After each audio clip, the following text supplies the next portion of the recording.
Ja, hallo zusammen. Ich habe gedacht, ich mache jetzt mal so spontan ein Video und zeige mich auch dabei. Also ich habe einen YouTube-Kanal und dort habe ich viele verschiedene Themen besprochen. Es ist nie so direkt um mich gegangen, aber ich habe gedacht, ich melde mich einmal bei meinen Schulkollegen und Bekannten, also Freundeskreis aus der Kindheit, und sprich euch alle mal direkt an. Ich werde auf Hochdeutsch reden, weil das ist dann einfacher für Untertitel machen. Es ist für mich eine ganz wichtige Sache. Es ist, mein Sohn ist betroffen. Ähm, ich habe euch eigentlich nie kontaktiert, um Hilfe zu bitten. Ich möchte das auch gar nicht. Ich möchte euch einfach erzählen, was mir widerfahren ist in der Zwischenzeit, also seit der Kindheit bis heute. Ich bin jetzt 45 Jahre alt und meine Freunde werden auch ungefähr in diesem Alter sein und auch Kinder haben, vielleicht auch nicht. Ja, ich möchte auch etwas von euch hören, was nicht so vielleicht lustige Videos sind aus YouTube oder so virale lustige Videos, die man sich per WhatsApp schickt. Ich möchte euch mal ein seriöses Video schicken, etwas zum Nachdenken, um sich zu finden. Also ich interessiere mich allgemein für Psychologie. Ihr kennt mich, ich war in mich gekehrt, oftmals als Jugendlicher, als Kind. Ähm, für mich ist das Selbstbewusstsein. Also als Kind, als Jugendlicher hat man ein anderes Selbstbewusstsein. Da denkt man, wenn man extrovertiert ist, da ist man selbstbewusst. Aber auch wenn man introvertiert ist, heißt das vielleicht, dass man viel über sich selbst nachdenkt, über das, was man tut. Und dann fragt man sich, warum man das tut. Und da entstehen vielleicht auch Selbstzweifel, äh, wie ich diese auch jetzt gerade habe. Warum mache ich so Videos? Warum appelliere ich an euch? Wo sind wir also in dieser Welt? Was haben alle für Probleme? Und wie löst man diese Probleme? Das sind doch Fragen, die einen beschäftigen oder die man auch verdrängt. Also vieles wird heutzutage einfach verdrängt. Ich habe über Verdrängung gerade etwas gelesen. Das fängt dann an zu eitern. Also diese Probleme, die man verdrängt, die fangen an zu eitern und es entstehen Krankheiten. Also ich stehe auch in einem Scheideweg. Ähm, ich möchte eigentlich abklären, ob ich überhaupt noch arbeitstauglich bin. Ich bin schon lange nicht mehr in diesem Verein der Arbeiter, also ich möchte mal das provokativ die Arbeiterpartei nennen. Ich gehöre nicht mehr zum Arbeitsvolk. Das ist nicht freiwillig. Ich habe aufgehört zu arbeiten, weil das Arbeitszeugnis, das letzte, sehr schlecht war. Ich bin dann bis zum Bundesgericht, um etwas zu verlangen, also die Änderung, die Anpassung. Ich war sozusagen im Controlling, also das heißt, ich habe doch eine Karriere hingelegt, mit der ich zufrieden war. Ich hatte einen lockeren Job im Büro und habe gut verdient, also für meine Umstände. Ich kann mit Geld umgehen, bin mit wenig zufrieden. Und dann hatte ich das Glück oder wie gesagt einfach dieses einschneidende Erlebnis, wo ich einen Nachkommen gezeugt habe, wo ich einen Sohn gezeugt habe mit einer Frau. Ich war nicht verheiratet. Ich bin zusammengezogen, als sie noch schwanger war. Wir hatten Probleme. Sie hat dann Geld bekommen von den Familienergänzungsleistungen in Solothurn. Also sozusagen ohne etwas leisten zu müssen, bekommt man in Solothurn Geld.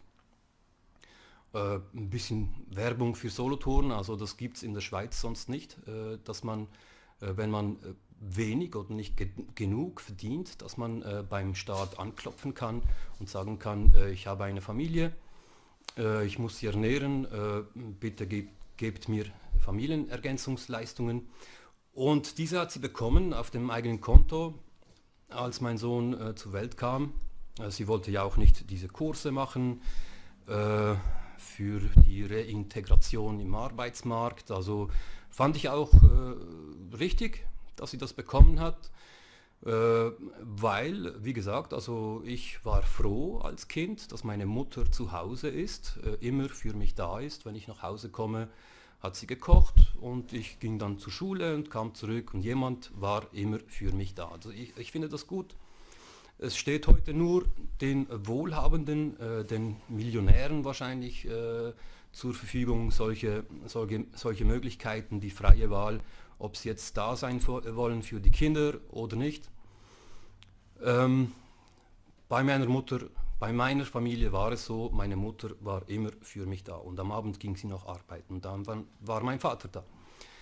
Und bei euch war es ganz ähnlich, das weiß ich. Alle meine Mitschüler waren nicht in der Kinderkrippe. Nur vielleicht jemand, kann ich mich erinnern, war in der Kinderkrippe am Mittag. Alle anderen hatten mindestens einen Elternteil zu Hause. Und ja, das sind so gesellschaftliche Themen, die mich beschäftigen. Ja, das sind so banale Fakten für euch. Für mich ist es ganz wichtig, dass dann nach einem Jahr, als mein Sohn ein Jahr alt war, hat die Mutter gefunden, ja, ich will jetzt mehr Geld, du musst mir mehr Geld geben, wir müssen umziehen in einen anderen Kanton, eine andere Stadt, du musst einen neuen Job suchen. Und diese Bevormundung, die hat mir nicht so geschmeckt. Ich habe gesagt nein und sie hat gesagt, ja, ich ziehe jetzt aus und du gibst mir das Geld trotzdem. Und sie ist dann mit meinem Sohn weg. Also ich habe natürlich noch die Polizei gerufen. Sie wolle mein Kind mitnehmen. Sie hat dann die Polizisten abgefangen, hat gesagt, häusliche Gewalt wäre im Spiel. Also ich hätte sie geschlagen. Die Polizisten haben protokolliert, dass da keine Gewalt im Spiel war.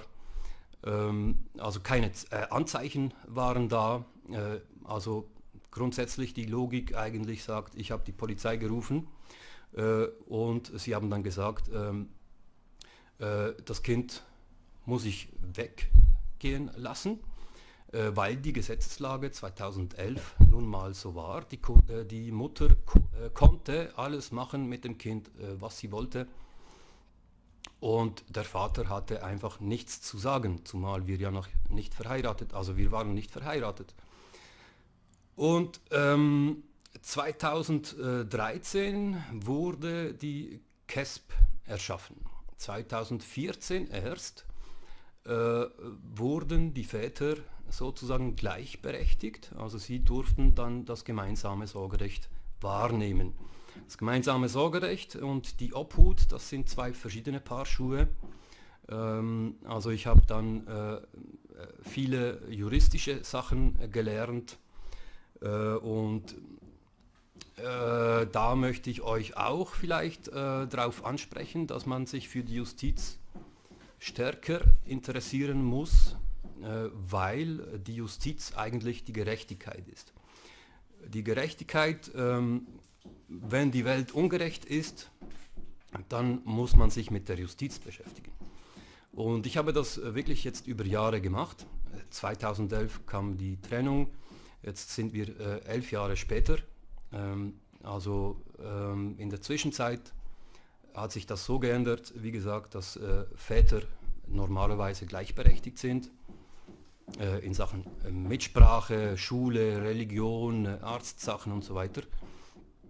2014 habe ich die Gleichberechtigung beantragt, nur die Kindsmutter wusste ganz genau, dass sie etwas tun muss, sonst sind ihre Unterhaltsbeiträge in Gefahr. Also es ging da um Geld bei der Trennung, es ging um Geld bei der Gefährdungsmeldung, die sie einreichte bei der Kindes- und Erwachsenenschutzbehörde. Sie wollte mich aus dem Spiel haben. Sie wollte das Geld, wenn das Kind 50% bei mir ist, 50% bei ihr, dann bekommt sie kein Geld. Das wusste sie, das wollte sie verhindern, hat eine Gefährdungsmeldung gemacht, ich wolle mein Kind nach Spanien entführen. Also meine Schulkollegen wissen, dass ich die Schule in der Schweiz absolviert habe, dass ich eigentlich in der Schweiz bin, immer noch. Ich habe kürzlich den Ausländerausweis renovieren lassen und ich möchte eigentlich in der Schweiz bleiben, weil ich bin hier aufgewachsen. Also nichts verbindet mich mit Spanien, außer die Ferien, Strand, schönes Wetter, das verbindet mich. Ich vermisse es, aber mein Leben ist hier gegründet und ich möchte auch hier bleiben. Also ich möchte auch betonen, dass ich den Schweizer Staat so respektiere, wie man ihn mir in der Schule vorgestellt hat. Also ich habe mit Schweizer Schülern zusammen die Schule besucht. Sie haben sich sehr freundlich verhalten mir gegenüber. Wir haben uns sehr freundlich verhalten gegenüber den Leuten, die in die Schweiz gekommen sind und die Kinder, die mit uns zur Schule gingen, also Flüchtlinge von überall, haben wir aufgenommen. Wir haben uns eigentlich gar nicht gefragt, was ist bei denen anders? Es sind Kinder. Punkt. Ich frage mich auch nicht, ja, die Schweizer, die dulden Sachen in der Schweiz. Doch frage ich mich, wie kann man Ungerechtigkeiten dulden in der Schweiz? Also sie wissen nicht genug. Sie wissen gar nicht darüber Bescheid, was gemacht wird hinter verschlossenen Türen.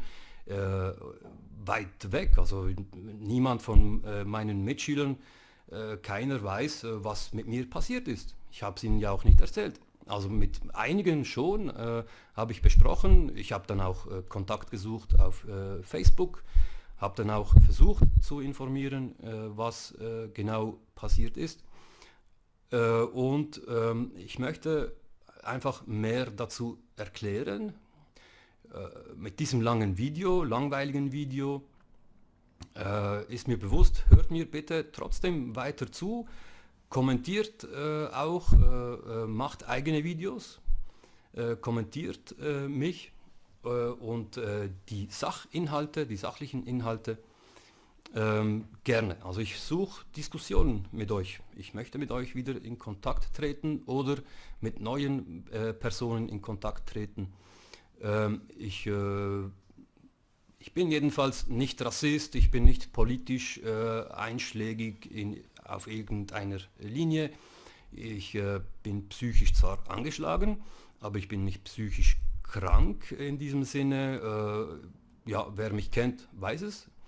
Würde ich sagen, ich bin introvertiert, hab einfach ein merkwürdiges Verhalten. Also ja, man kann mir vieles anhängen. Wie sagt man denn? Autist vielleicht, kann sein, habe ich vielleicht gewisse Züge, aber ich würde sagen, ich habe so ausgleichende Momente. Also jedenfalls möchte ich nicht über meine psychischen Krankheiten reden als Stempel, sondern einfach die Situationen erklären, die zu meiner psychischen Krankheit geführt haben, also die vielen Traumata.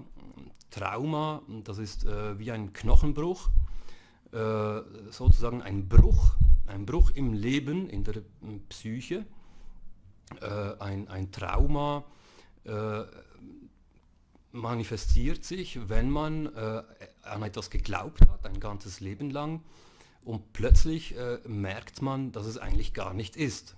Man könnte auch eigentlich sagen, das sei eine Apokalypse.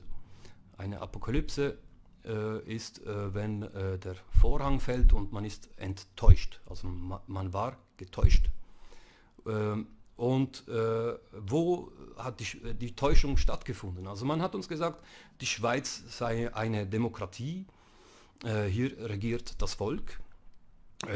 Das wollte ich gerne glauben. Also hier zählt die eigene Meinung und mit der eigenen Meinung kann man Dinge verändern. Nur eben die Fake News, das war ein Thema in letzter Zeit auch. Die Medien publizieren nur das, was von jemandem gewollt ist. Also da gibt es Gruppen, Interessengruppen, die sich gemeinsam vertreten und vertreten lassen. Also die haben halt Geld und finanzieren Medien. Und deshalb wird auch der Staat nicht kritisiert, weil der Staat ja gewährt, dass die Billag-Beiträge oder wie das heute heißt, ja, wie das heute heißt, diese Beiträge für die Medien, also wenn die Medien staatliche Dinge in der Schweiz kommentieren, also negativ kommentieren würden, sozusagen Amtsmissbräuche regelmäßig aufdecken würden, dann sind die Medienmitarbeiter in Gefahr. Sie werden dann nicht mehr so finanziert, wie sie heute finanziert werden. Es gibt Leute, die den Staat in der Politik kritisieren, nur halten die nicht das, was sie versprochen haben. Also wenn sie sagen, sie würden Stellen streichen wollen beim Bund, dann ist das eine tolle Idee während dem Wahlkampf, aber sie werden es nicht tun. Also oftmals sind es Unternehmer, sie wissen ganz genau, dass eine gesunde Firma, die muss optimieren, sie muss effizient bleiben, also Personal oft streichen, damit die Firma wieder gesund wird. Weil man vieles heute einfach automatisieren kann, mit Robotern, mit Software ersetzen. Also das findet im Staat heute nicht statt. Die Softwareinvestitionen des Bundes, die waren alles Abschreiber, das weiß man ganz genau eigentlich. Diese Automatisierung, das Online alles abwickeln können, das findet heute nicht statt. Also in Amerika weiß man, dass Polizisten Bodycams haben, alles was sie tun wird aufgezeichnet, also da Black Lives Matters, das ist ein Thema, hat jeder mal gehört von uns. Das kommt nur zustande, weil man den Staat, die Exekutive, die Polizei, die kann man kontrollieren. In Amerika ist das alles viel transparenter, auch wenn man das nicht denkt. Also da bemühen sich Leute, an Informationen zu kommen, um den Staat zu verbessern. Also es geht immer alles um Verbesserung, persönliche Entwicklungen und die Zukunft zeigt einfach, die aktuelle Lage zeigt einfach, dass die Zukunft mit weniger menschlichen Ressourcen auskommen wird. Es wird alles automatisiert und verschlankt. Viele sagen sich, ja, also ich möchte lieber mit Menschen reden, aber mit Menschen passieren viele Fehler. Ich schließe mich ja nicht aus, ich habe auch Fehler gemacht, aber ich sehe einfach die Fehler, die mir aufgezeigt werden seitens Behörden, insbesondere die KESB. Damals die Vormundschaftsbehörde und heute die KESB. Diese Fehler sind einfach gravierend, traumatisierend, weil als Vater wurde ich benachteiligt. Ich wurde diskriminiert aufgrund des Geschlechts, weil ich Vater bin und nicht Mutter. Bei der Vormundschaftsbehörde in Zuchwil war damals die Angestellte Barbara Ham-Schulte. Die sagte mir, gehen Sie wieder, Sie haben keine Rechte an Ihrem Sohn sozusagen. Dann ging es weiter mit der Kindes- und Erwachsenenschutzbehörde in Bern. Die hieß Charlotte Christener, Angestellte bei der KESB Bern. Der Fassbind. Fassbind ist ein bekannter Typ, der war Präsident in Bern. Dieser Fassbind hat Bücher geschrieben, Kommentare zum Gesetz. Diese Kommentare dienen als Grundlage für Richter, wie man ein Gesetz verstehen muss. Also der Präsident der KESB Bern hat ein Buch geschrieben, nach dem sich alle Richter im Lande richten. Und ja, ich finde, es ist schockierend.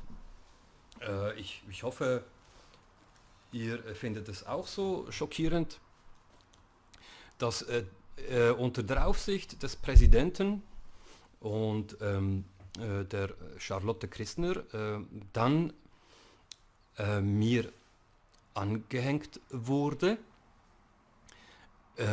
Ich würde mich nicht gut kümmern um meinen Sohn, also ich würde behindern, dass meinem Sohn Betäubungsmittel eingeflößt werden. Also plötzlich war mein Sohn nicht gesund, er hatte angeblich ein ADHS.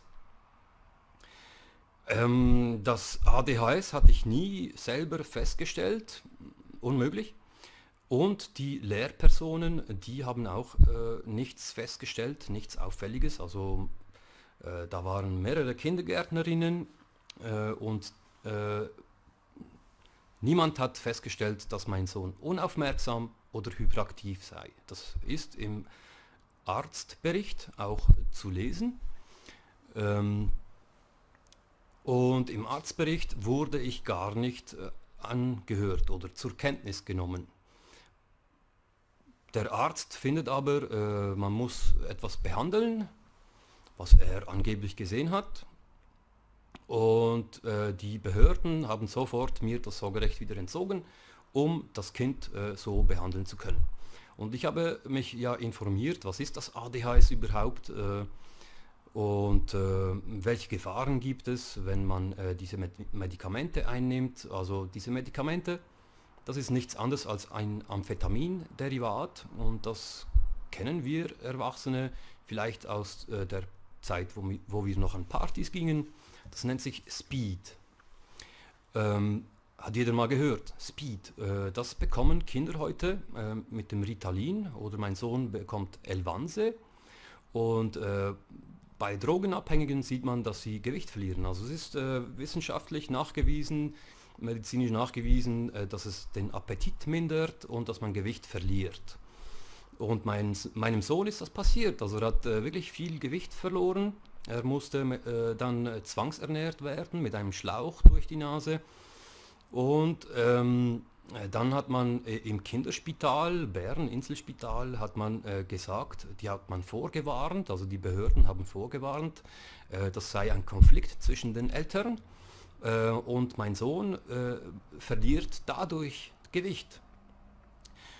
Und ich habe den Ärzten im Spital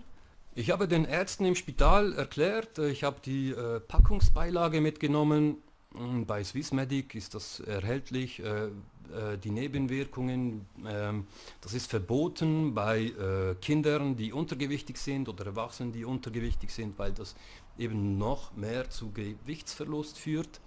Habe ich darauf aufmerksam gemacht, die haben das komplett ignoriert, die Behörden haben das auch bereits 2015, 16 ignoriert, dass ich sie gewarnt habe, Achtung, das ist gefährlich, dieses Produkt, kann zu Gewichtsverlust führen.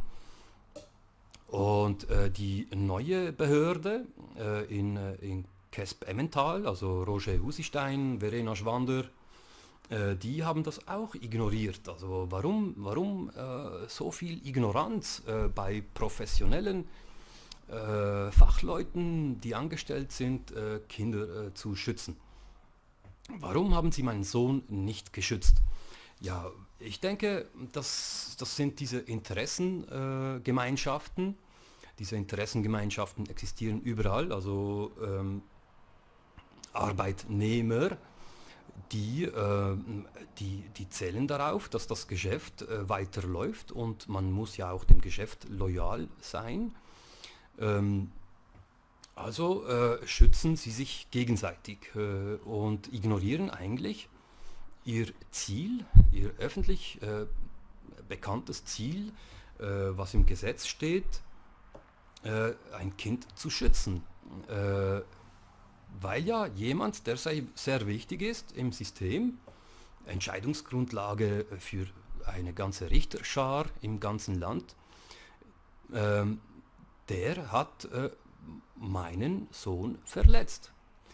Der hat mit seiner Präsidentschaft dazu geführt, dass mein Sohn Drogen einnehmen muss, seit er im Kindergarten war. Und das hat schlimme Konsequenzen für meinen Sohn. Also nochmal, mein Sohn war im Kindergarten. Er hatte noch kein einziges Jahr Schule absolviert, er war nicht mal in der 1. Klasse, als er schon Drogen einnehmen musste. Staatlich gewollt, vorgeschrieben, per Entscheid.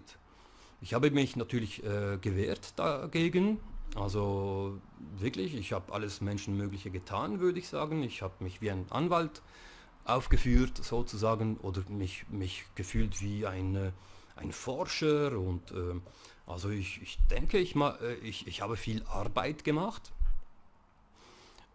um meinen Sohn zu schützen, aber die Behörden, die dafür da waren, eigentlich staatlich beauftragt, Personen zu schützen, Kinder und Erwachsene zu schützen, die haben das nicht gemacht. Nun, ich bin zu Staatsanwaltschaft, ich bin zu Polizei, ich bin zu Anwälten, ich bin zur Kesha, ich bin überall hin, aber niemand kann helfen. Also egal wohin ihr mich schicken wollt, die helfen nicht. Also ich bin an den Gerichtshof für Menschenrechte mehrmals, dort ist noch etwas hängig, wird hoffentlich bald entschieden.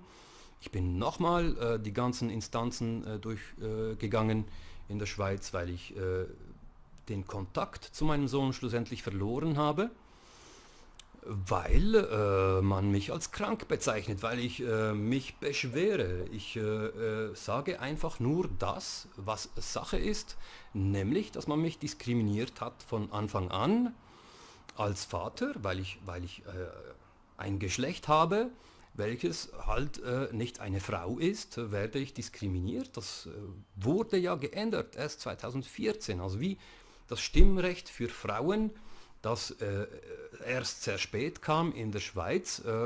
Wir Väter können erst seit 2014 mitbestimmen. Wir dürfen wählen, was mit unserem Sohn eigentlich passieren soll oder unserem Kind passieren soll. Also das gibt es erst seit 8 Jahren und das ist eine sehr neue Sache und man muss einfach, ich denke mal, ich fühle mich gedrängt dazu, meine Meinungen zu äußern.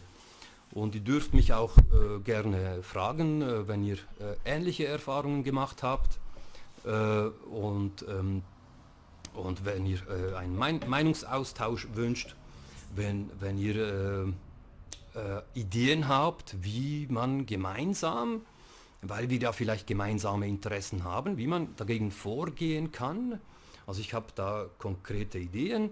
Grundsätzlich, kurz zusammengefasst, würde ich sagen, also man muss einen Verein gründen, habe ich ja auch schon versucht. Also mit Corona ist halt ein bisschen schwierig, Vereinstreffen zu machen.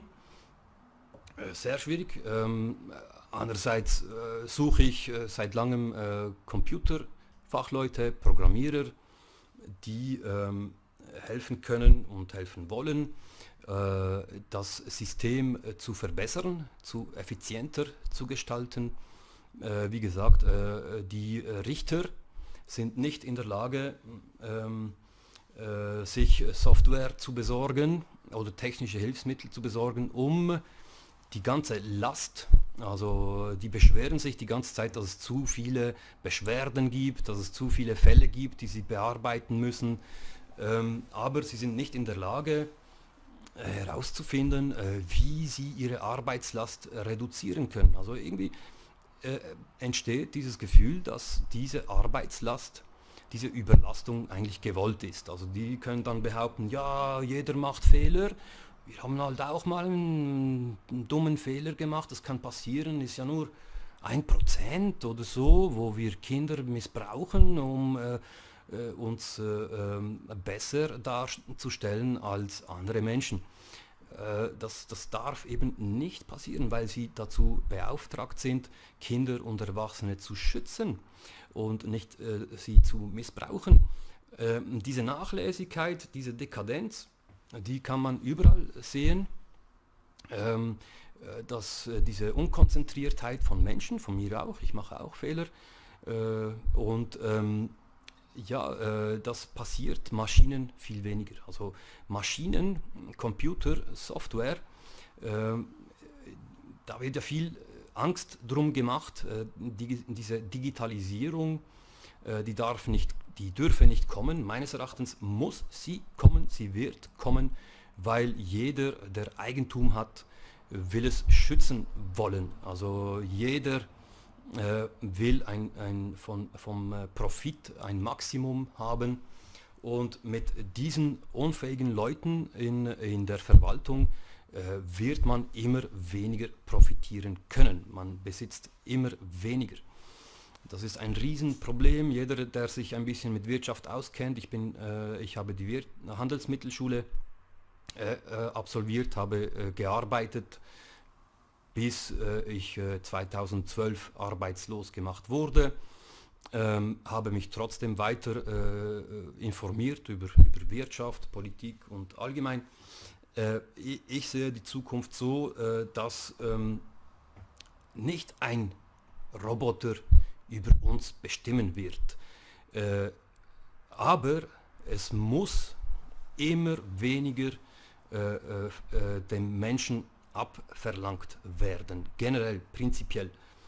Ein Mensch hat eigene Interessenverbindungen, also Kinderheime müssen belegt werden, Psychiatrien müssen belegt werden, Leute müssen krank sein, damit eine gewisse Branche davon profitiert. Also man sieht einfach, es geht nicht um das Wohlwollen unserer Mitmenschen, es geht nur um das Geldmachen, und die Banksoftware ist schon lange so weit, also mit Bitcoin und so weiter, dass das eigentlich alles praktisch automatisch, sehr schnell, blitzschnell alles erledigt wird, und mit Algo-Tradern, die automatisch günstig einkaufen und teurer verkaufen. Also eigentlich von den Banken bis zum Staat, also alles kann und wird automatisiert werden.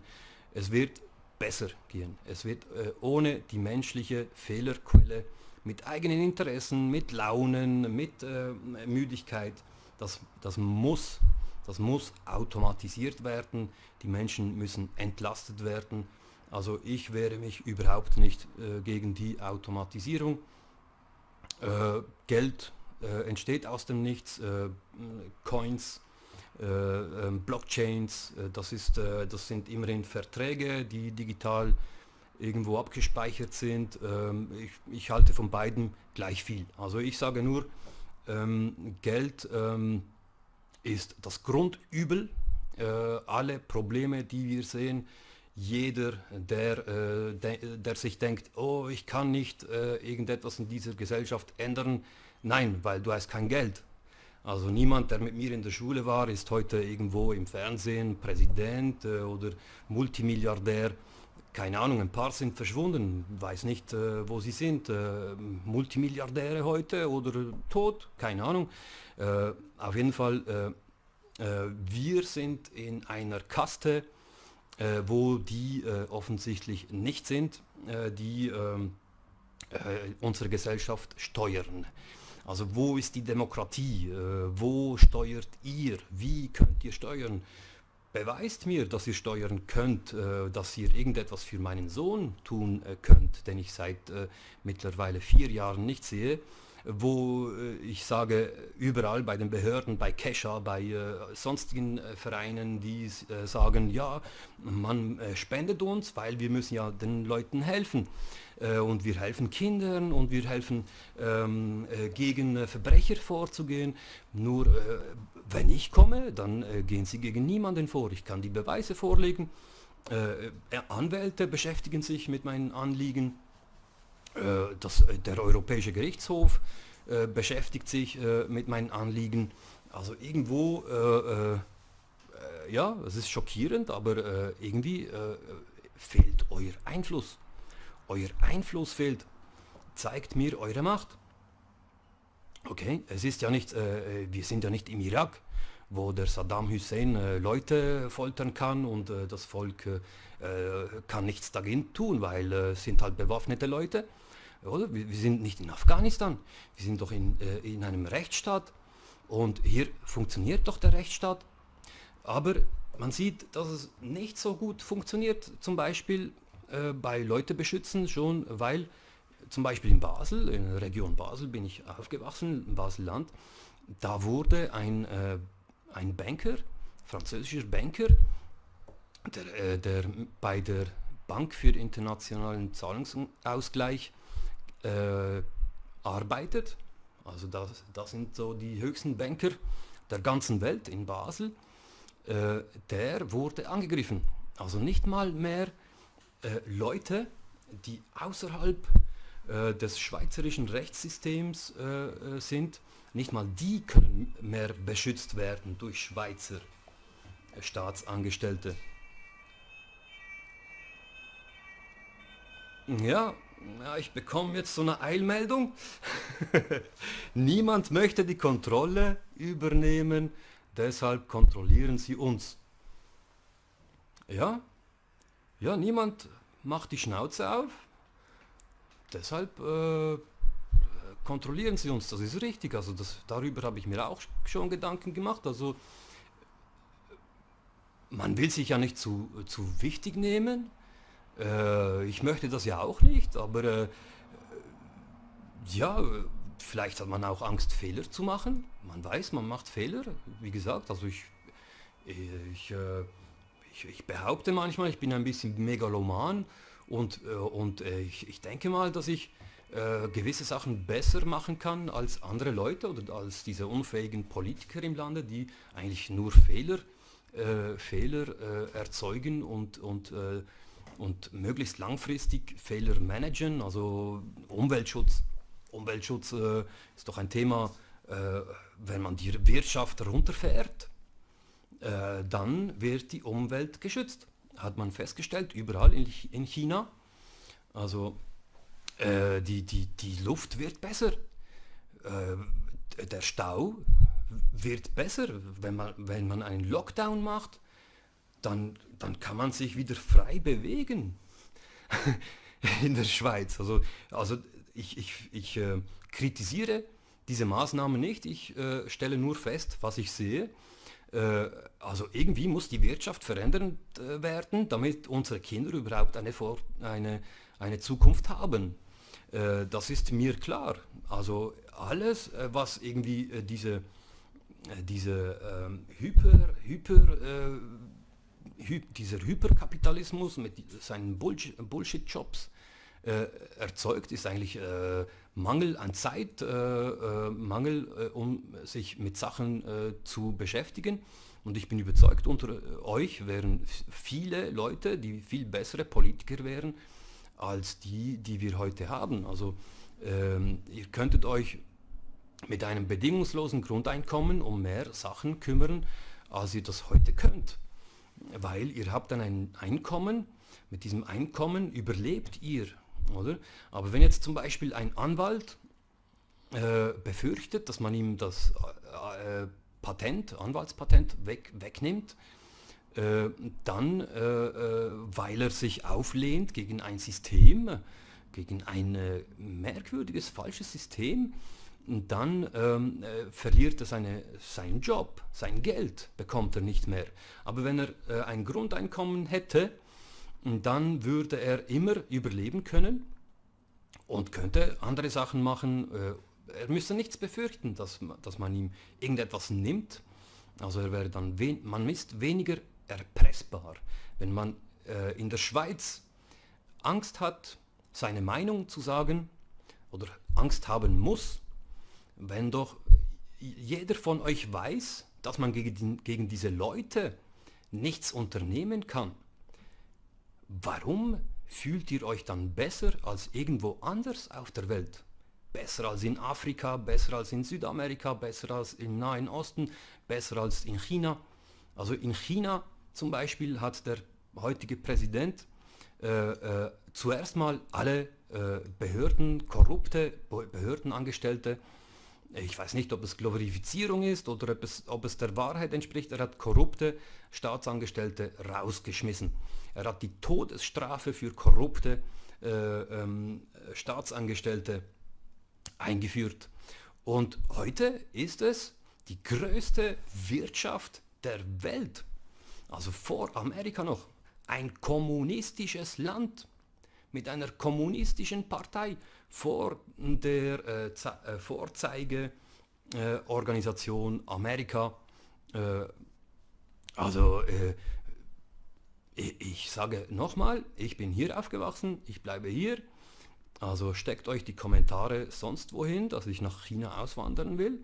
Ich sage nur, dort diese Kontrolle, digitale Kontrolle, das bringt Sicherheit.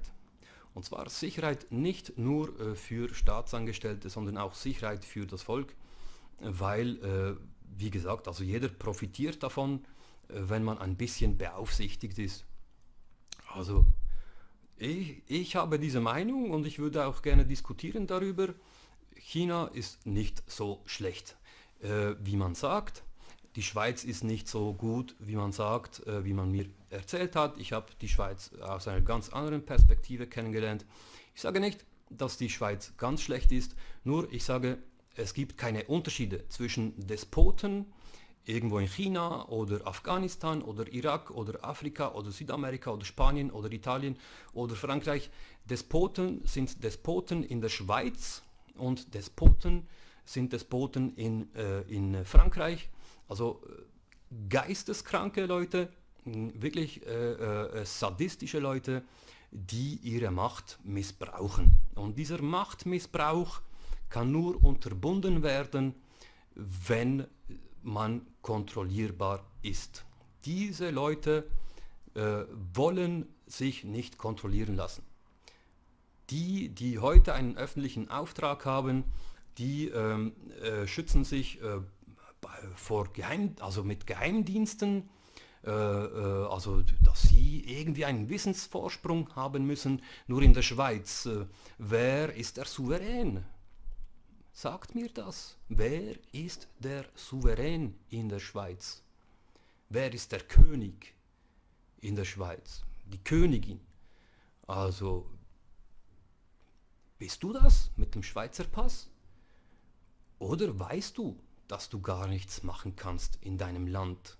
Dass du ignoriert wirst in deinem Land? Deine Meinung zählt nicht in deinem Land. Ist es vielleicht das? Dass du dann irgendwie ein Ventil suchst, um dich aufzuregen, weil ich Sozialhilfeempfänger bin, weil ich Ausländer bin, musst du mich deswegen angreifen? Oder weil ich Recht habe, dass du in deinem Land nichts zu sagen hast? Genauso wie ich natürlich auch nicht. Ich bin ja nicht mal in der Zeitung. Mein Sohn ist nicht in der Zeitung. Diese Folter ist nicht in der Zeitung. Sogar der Carlos, Brian, ist in der Zeitung, dass er gefoltert wird, oder? Irgendjemand hat mal das Maul aufgemacht und gesagt, hey, in der Schweiz wird gefoltert. Ja, also ich bin froh, es gibt Menschen in der Schweiz, die trotzdem irgendetwas versuchen zu machen. Und diese Leute suche ich, nur haben sie auch wenig Zeit. Sie müssen ja auch alle ums Überleben kämpfen. Also ich kann nur empfehlen,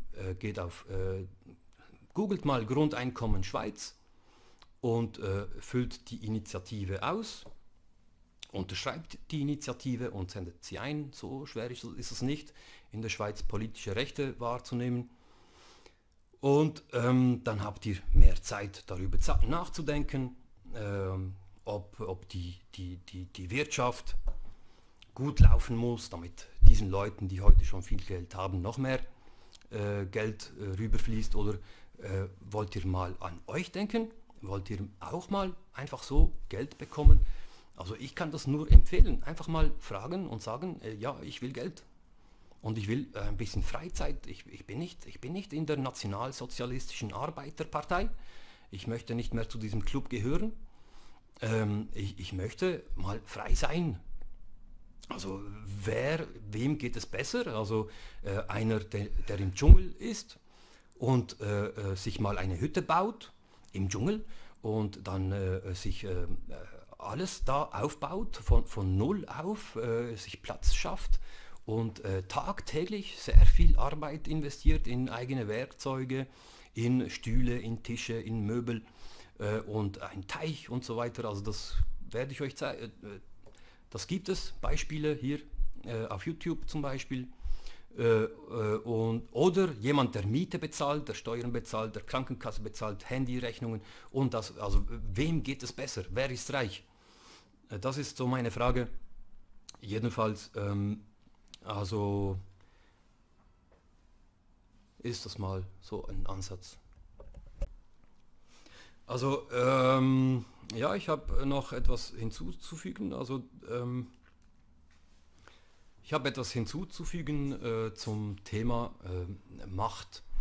Also man sieht zum Beispiel auf Netflix, habe ich gesehen, diesen Dokumentarfilm über Epstein, der im Club von Trump war und sich dort Mädchen geholt hat für Massagen. Also minderjährige Mädchen, die da Ferienjobs, also im Club der Arbeitnehmer, der Arbeiter, die wollten in diesen Club integriert werden, der Arbeitnehmer, und die wurden dann missbraucht, offensichtlich. Ist weltbekannt geworden.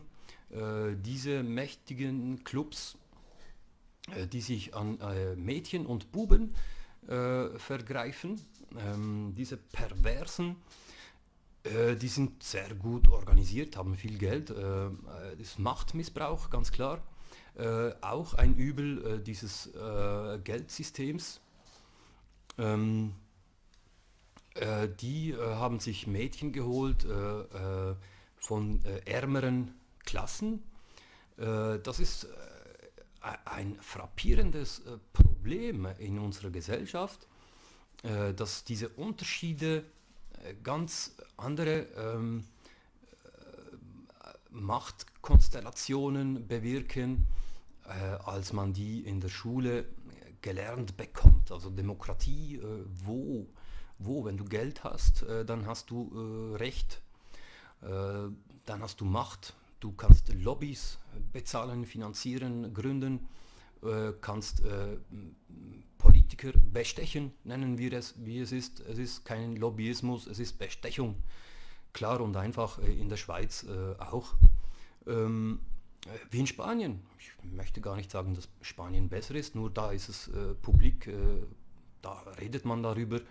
Da gibt es einen König und dieser König ist die höchste Person im Land. In der Schweiz sagt man, es ist eine Demokratie, nur das Volk hat nichts zu melden. Nichts zu melden. Wo ist eure Meinung? Wie wird eure Meinung zur Kenntnis genommen? Seid ihr nicht froh drum, wenn eure Meinung einmal zur Kenntnis genommen wird?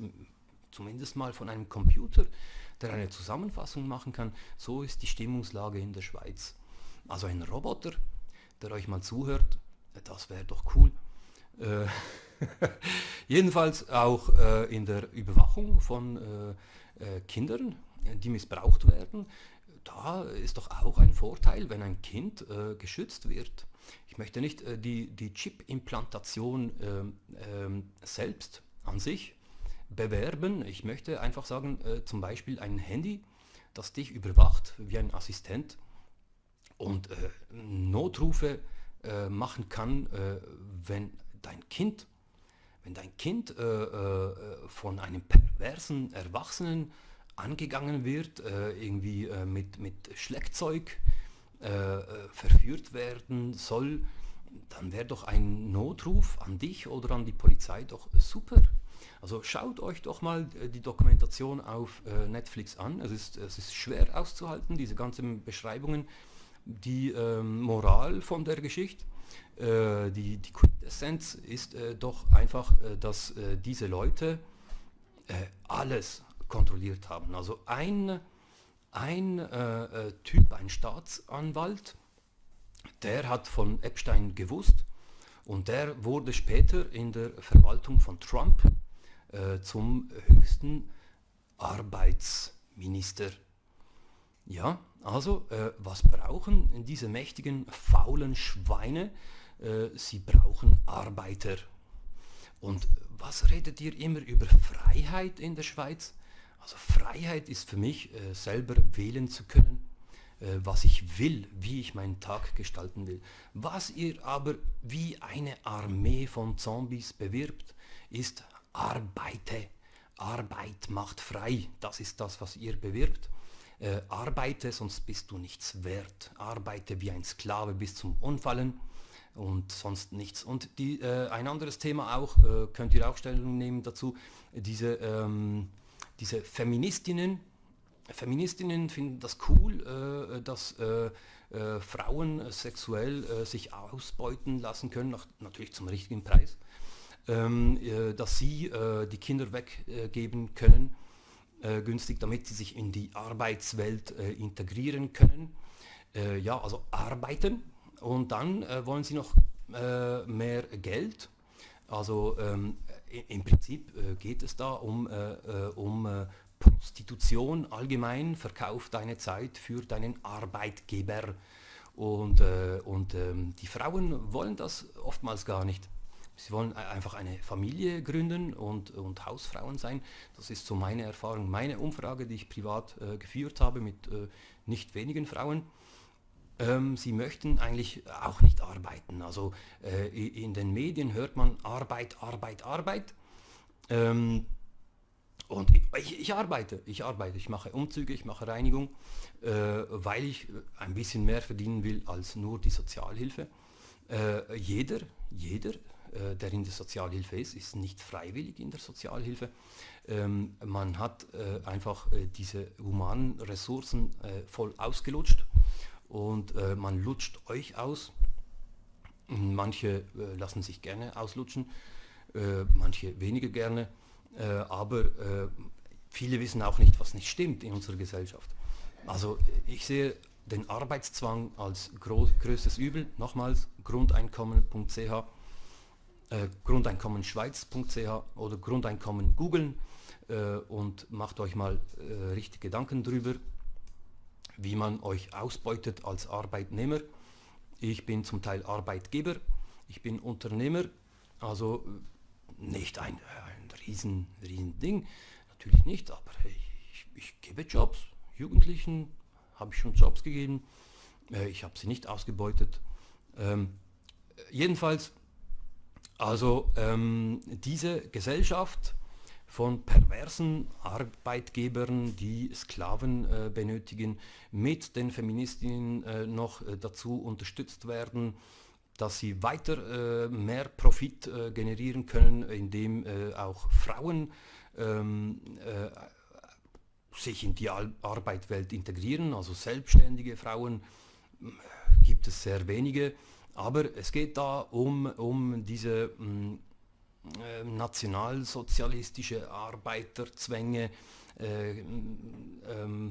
die man heute Kapitalismus nennt oder Raubtierkapitalismus. Also macht euch doch mal Gedanken drüber, ob es nicht besser ginge in der heutigen Zeit mit Hilfe von Computern, ob man nicht mehr miteinander reden würde, wenn man mehr Zeit füreinander hätte, ob da nicht doch bessere Dinge entstehen könnten, wenn man gegen die Vergangenheit eigentlich ankämpft,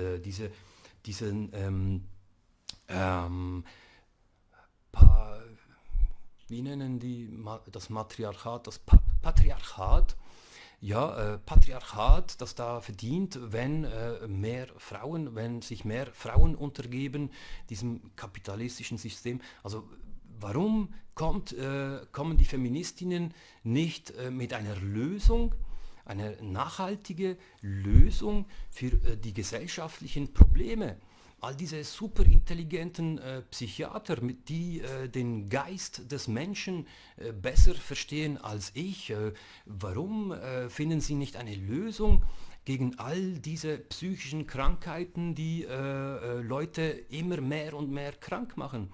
Diese Soziologen, Fachleute der Soziologie, warum finden sie keine Lösung für die Gesellschaft? Warum sehen sie kein Problem mit diesem Arbeitszwang? Also arbeite oder stirb. Warum findet man da keine Lösung in der super höchst intelligenten Schweiz? Ich habe da so meine Vermutung. Vielleicht muss ich auch um mein Leben fürchten. Äh, Sollte ich vielleicht, aber vielleicht ist es wichtiger, dass man in der Schweiz seine Meinung sagen kann und ein bisschen versucht, ein Gespräch zu finden, um gemeinsame Lösungen zu finden. Also ich stehe jedenfalls für Kommentare zur Verfügung. Ähm, also bringt mir den Respekt entgegen, den ich euch entgegenbringe, und wir können vielleicht einfach normal reden. Wenn ihr mich beleidigt, dann werde ich euch noch mehr beleidigen. Und dann werden wir vielleicht gesperrt von YouTube. Also ich glaube, das ist nicht das Ziel. Ja, bleibt einfach anständig. Bis bald.